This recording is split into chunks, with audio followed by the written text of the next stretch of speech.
Hey, can I tell you something weird? It's not a story I usually share, mostly because it still messes with my head. But here goes. My name's Jake. I'm a nature photographer and my work takes me all over. Forests, mountains, jungles, deserts. Always on the move. That means I don't get to see my family much, which sucks, but I try to call when I can. I was born in a small town called Bridge Hollow in Ontario. When I was 6, I got really sick. Like scary sick. So my mom and dad sent me to live with my uncle Brian. They thought it'd be better for me, somewhere quieter and less stressful. I got better, but I ended up staying with my uncle for most of my childhood. I didn't go back to my parents' old apartment, not even once. They came to visit sometimes, but I guess life just kept moving, you know? Anyway, fast forward to last summer. I had a break between assignments and thought, why not go back? I missed my folks and a part of me wanted to reconnect with where I came from. So I called my mom and told her I'd be coming to visit for a few weeks. She sounded super excited, like more excited than I expected. She kept saying how much she missed me and how happy she was. A few days later, I packed up my gear and flew out.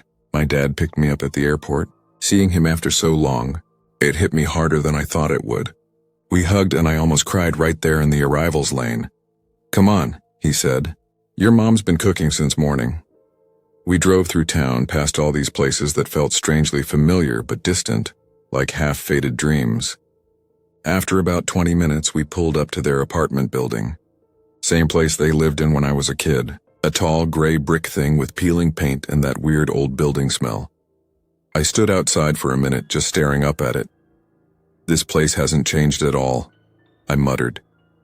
Dad chuckled. "Nope, welcome back." We went inside. The hallway was narrow and dimly lit. Same flickering light above the mailboxes. Same old carpet that felt weirdly soft under your shoes like it was full of secrets. Their apartment was on the 7th floor, so we got in the elevator. That's when something strange happened. I looked up at the ceiling and noticed a little air vent. Nothing unusual about it, except for the way it made me feel. Like someone was watching us through it. Like a pair of eyes were right there just above the vent, peeking down at me. I shook it off. "Probably just tired. You okay?" My dad asked. "Yeah, just jet lag." We got to the apartment. My mom hugged me like she was afraid I'd vanish. The place smelled amazing. Fried onions, roasted chicken, warm bread. I swear I could have eaten the entire table. That night, we sat in the living room and caught up. My dad told the most embarrassing stories from when I was a kid. Like the time I tried to flush my toy dinosaur down the toilet to teach it how to swim. We laughed a lot. It felt good. Safe. Around 11, we all went to bed. I was wiped out, so I crashed fast. But then around 2 a.m., I woke up. Not sure why at first. The room was dark, but something felt off. That's when I heard it. Breathing. Not mine. Not from outside the room. It was right next to me. I froze. Slowly turned my head. And there she was, a little girl, sitting on the edge of my bed. Her face was pale, almost gray, and her eyes, God, her eyes were too wide, too still. Her black hair floated around her like it was underwater. She stared at me like she'd been watching me sleep for hours. I couldn't move, couldn't scream. My throat locked up, then she whispered, "How could you, Jakey?" And just like that, she was gone. I sat up, drenched in sweat, heart pounding like a drum. Morning light was creeping in through the window. It had to be a dream, right? At breakfast, I tried to act normal, but something kept bugging me. "Hey, Mom," I said casually. "Did you guys ever call me something else when I was little? Like a nickname or something?" She frowned. "What kind of question is that?" "I don't know. Just wondering if anyone used to call me Jakey." Her whole face changed. She went pale. Her fork froze halfway to her mouth. "Did someone say that to you?" she asked. "Did someone in the building call you that?" "No," I said. "But someone did, didn't they?" Dad looked at Mom. She looked at him. It was one of those silent conversations parents have when they're deciding whether or not to lie. Finally, Dad cleared his throat. "I think I called you that sometimes. You know, back when you were a toddler." Mom forced a smile. "Yeah, that's all it was, but I could tell. Something was off. They were hiding something." That afternoon, I took a walk around Bridge Hollow. I visited my old school, sat on the swings in the park, even stopped by a candy store I used to love. The sun was shining. People were out and about. It almost made me forget about the girl. Almost. Later that night, I went to a pub near the building to grab a beer and watch the game. Around 10:30, my mom called. "Hey honey, when are you coming home?" "Probably late," I said. "Don't wait up, all right? Listen, your dad and I were thinking we could visit your Aunt Carla tomorrow. She wants to see you." "Sounds good." After a couple more drinks, I was pretty buzzed. I stumbled back toward the apartment, yawning and mumbling to myself. All I wanted was my bed. I got in the elevator. Press 7 as the numbers ticked upward. 1, 2, 3. I noticed the mirror on the side wall. She was there again, standing right beside me. Same hair, same eyes. I turned fast, but no one was there. I looked back at the mirror. I'm still there. Then she looked up. Not at me, at the elevator shaft. "How could she, Jakey?" she whispered. Her mouth opened wider and wider until it stretched unnaturally across her face. Then came the scream, high-pitched, inhuman. Blood started to drip from the ceiling. First one drop, then another. Then it was pouring. I screamed, but no sound came out. The elevator didn't stop at the 7th floor. It kept going, 8, 9, 10, 13th with 13. Something clicked. I remembered a girl, Emily. We were best friends, lived in the same building, played every day after school. One day, the elevator was broken. We were playing hide and seek, and Emily had this dumb idea to hide on top of the elevator. I helped her climb up, told her to stay there while I found a crate to climb on. I left her there just for a minute. But while I was gone, the repair guy in the basement turned the power back on. The elevator shot up. I heard the scream. She got crushed. Right there, on the 13th floor, and I forgot. Or maybe I forced myself to forget. Now she is back. "You left me, Jakey," she whispered. "You left me there." My head throbbed. My chest hurts. Everything went dark. When I woke up, I was in bed, burning with fever. My mom sat beside me, crying. "Oh, Jake, we thought it was best. You were so little. We didn't want you to live with that memory." She sobbed into her hands. A few days later, I went to the graveyard. Emily's grave was there under an old oak tree. Her family had moved away years ago. I knelt down, brushed some leaves off the headstone, and whispered, "Emily, I didn't mean to leave you. I was just a kid. I'm so sorry." The wind picked up, and I swear I heard a voice in the breeze. "It's okay, Jakey." Okay, let me tell you something that still gives me chills just thinking about it. My name's Rachel. I'm 28, a single mom, and I live in a little town called Hollow Creek. It's the kind of place where folks wave to each other even if they barely know you. Quiet. Peaceful. Or at least it used to feel that way. About 6 months ago, my ex Troy passed away. Overdose. He struggled with addiction for years. And even though things ended badly between us, I never wanted that for him. Our daughter, Mia, is only 2. She's my world. After Troy died, things got really hard. Bills stacked up. Groceries felt like luxuries. I had no choice but to move back in with my dad. He's retired and loves Mia to pieces, so at least I knew she was safe while I worked. I took a night job cleaning offices in the Hollow Creek Towers downtown. 10 floors, mostly law offices and consultants, boring stuff. But the pay was steady, and best of all, it was quiet. Too quiet sometimes. The job was simple. Start at 6 p.m., clean every floor. Empty trash cans, mop restrooms, wipe down break rooms. Then take the elevator down to the basement to dump it all in the incinerator. I'd be done around 10. It was just me and the overnight security guy, Jerry. He was in his 60s, slow-moving, and a little hard of hearing. Always sat at the front desk with his thermos of black coffee and an old police scanner humming behind him. Every night Jerry would say, "Another night in the tower, eh, Rach?" With a half smile. I'd nod, push my cart toward the elevator, and do my rounds.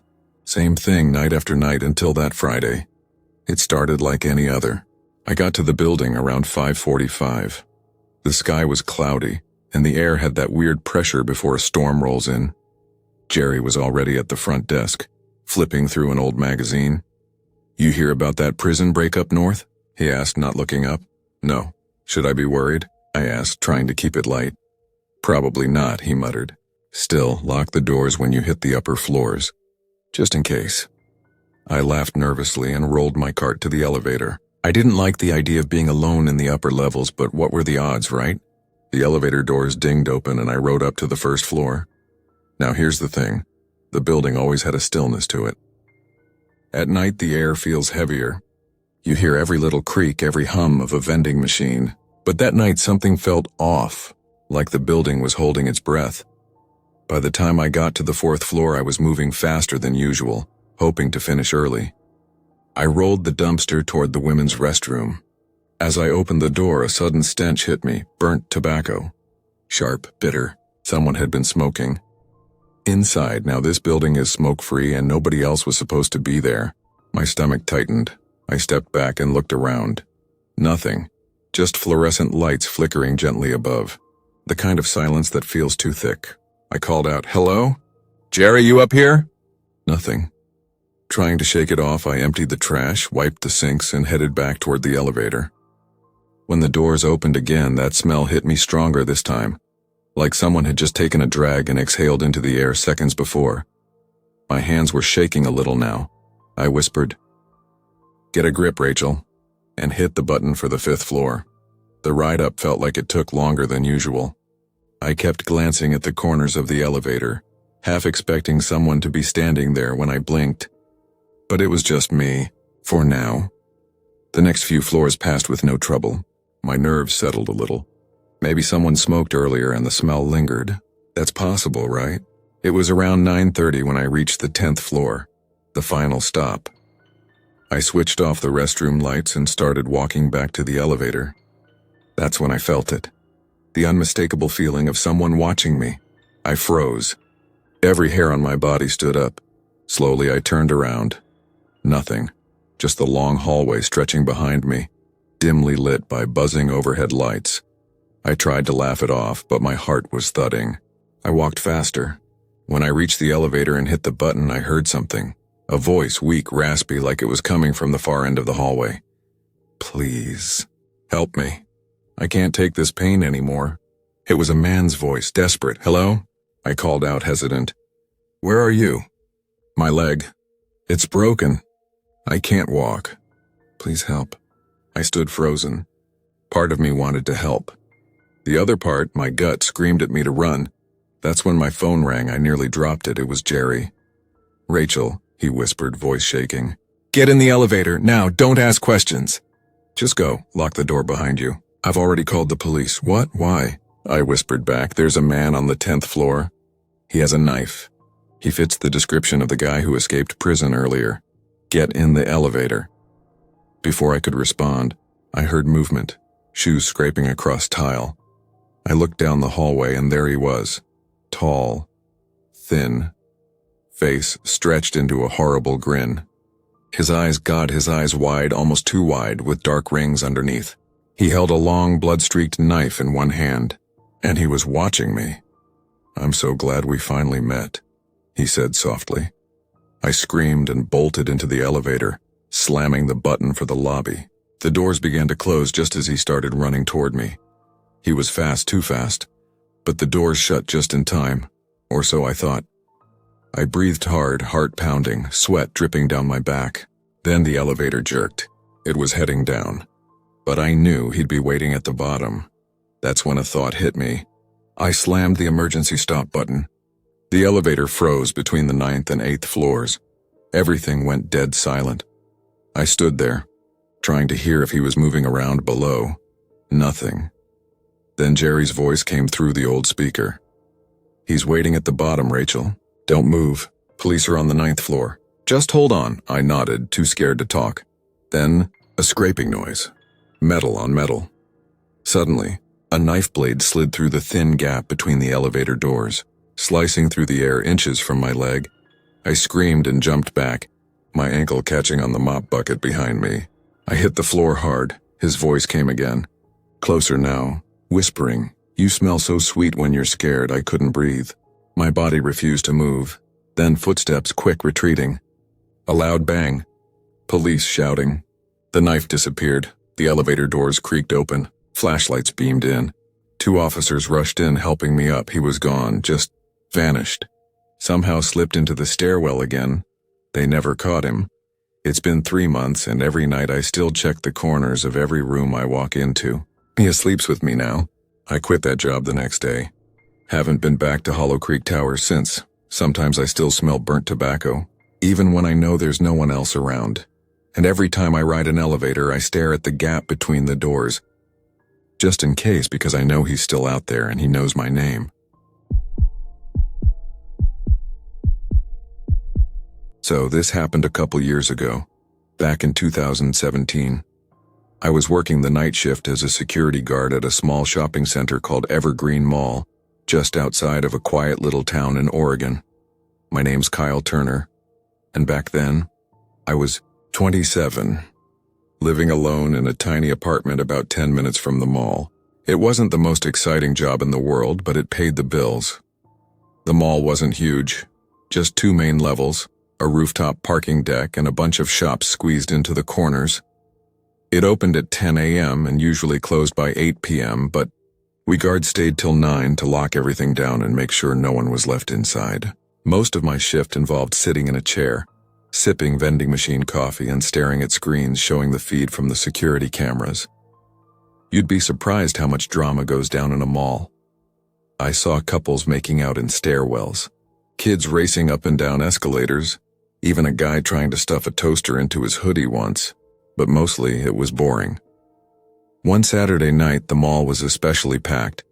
There was a big seasonal sale going on.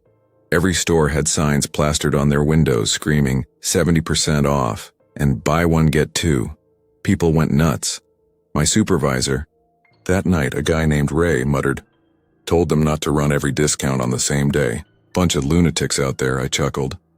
"Yeah, I saw a lady fight a teenager over a blender. That was fun."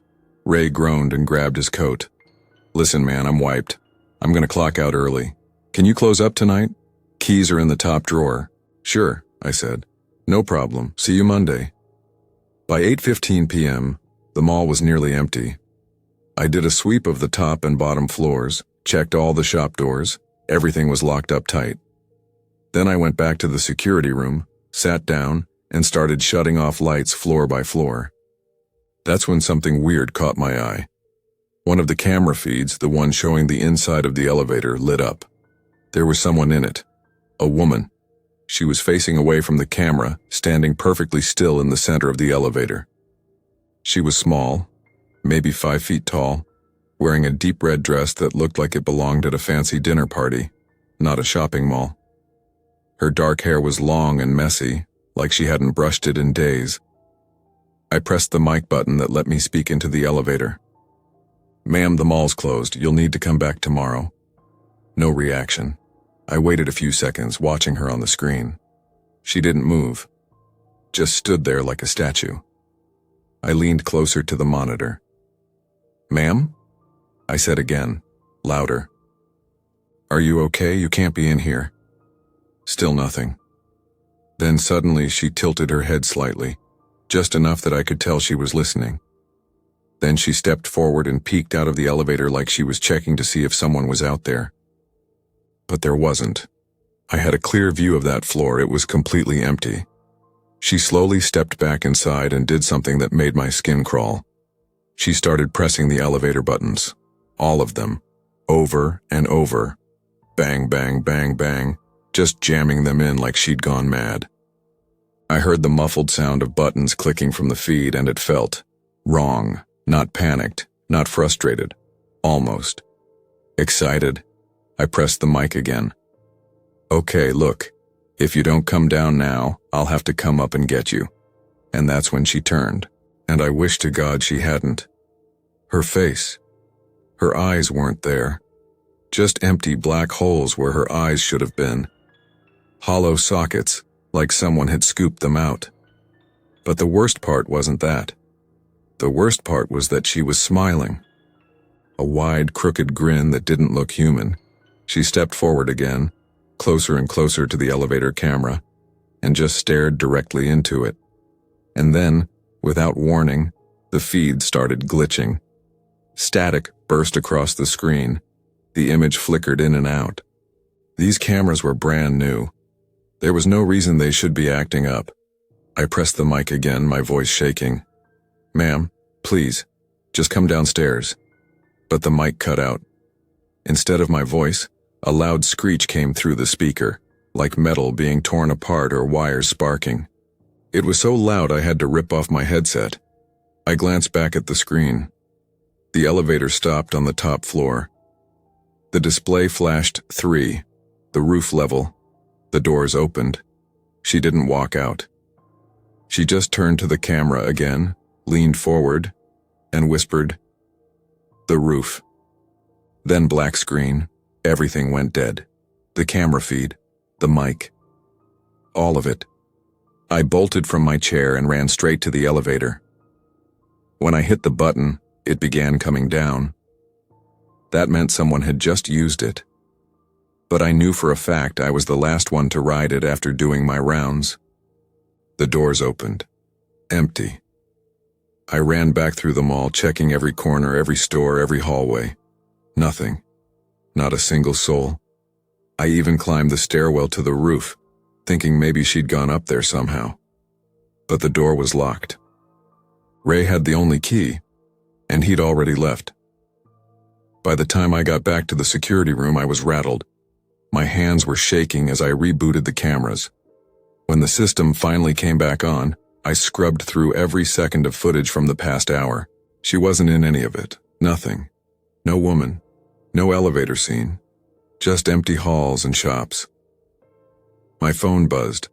It was a text from my cousin Emily, who I lived with. "Where are you?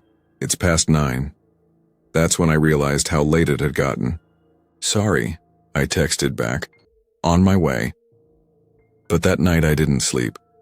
I just lay in bed staring at the ceiling, trying to convince myself I hadn't imagined it. That maybe it was a glitch or a prank or something.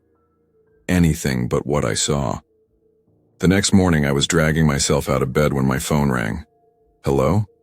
Is this Kyle Turner?" A deep voice asked. "Yeah, who's this?" "This is Officer Harris from the Cedar Glen Police Department. We need you to come to Evergreen Mall right away. There's an ongoing investigation." My heart dropped. "What's going on?" But the officer had already hung up. When I arrived at the mall, it was swarming with police. They were interviewing employees and taping off parts of the upper floor. One officer approached me. "You're Kyle?" "Yeah." He pulled out a photo. "Do you recognize this woman?" I looked, and my stomach twisted into a knot. It was her. The woman from the elevator. The red dress. The messy hair. That face. I saw her last night," I said, voice shaking. "She was in the elevator acting strange. I told her to leave, but..." Everyone stopped and stared. "You're absolutely sure you saw her?" one officer asked. "Yes." "Why?" The officer gave me a look I'll never forget. "Because she's been missing for a week." "What?" "Show us the elevator footage," he said. I tried," I stammered. "The camera glitched. The footage didn't save. But I swear I saw her." They didn't believe me. I could see it in their eyes. But I brought them to the control room and handed over the footage from the week before. It took 3 hours of rewinding, scanning, and checking angles. But eventually they found her.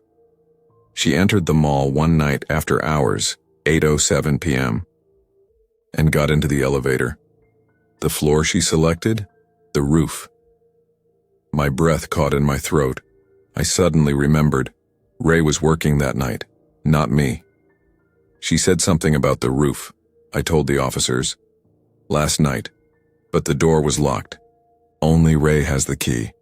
They called Ray over and asked for the key. He froze. Then he bolted. The cops chased him, tackled him, and dragged him back in cuffs. They unlocked the roof door, and up there, behind the water tank, wrapped in black garbage bags, was her body. The woman in red. Turns out Ray had been having an affair with her. When she tried to end it, things got ugly. He snapped. killed her. Hid the body. Thought no one would ever find out. But she came back. To show me. To make sure someone knew. I don't know if ghosts are real, but I know what I saw that night. I know that smile. Those eyes. Or lack of them. I still work security, but never night shifts. And I'll never ride that elevator again. Not alone.